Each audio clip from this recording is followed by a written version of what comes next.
Jeg vil nu vise, hvorledes man kan anvende Microsoft Office Connectoren til at sende dokumenter og e-mails over i sagsdokumentationsmodulet.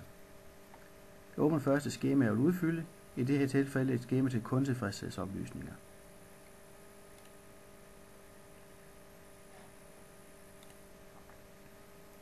Hvis man har købt pluginet, så har man heroppe i menulinjen et plugin, der hedder Marquee Improve. Jeg vil lige kort skrive en oplysning ind.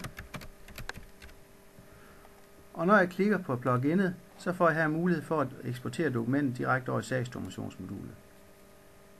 Jeg sender nu de mapper, der findes i sagsdokumentationsmodulet. Vælger den mappe, dokumentet skal placeres i, og skriver kort en oplysning.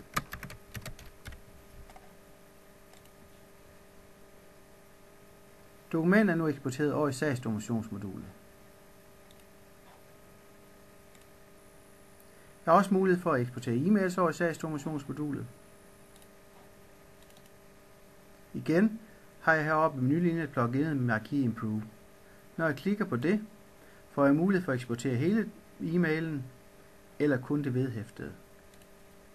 Jeg eksporterer nu hele e-mailen, og igen vælger jeg mappen, hvor det skal placeres i, og sender e-mailen over i sagsdokumentationsmodulet. Går jeg ind i sagsdokumentationsmodulet, så vil jeg her se, at nu ligger e-mailen og dokumentet inde i mappen.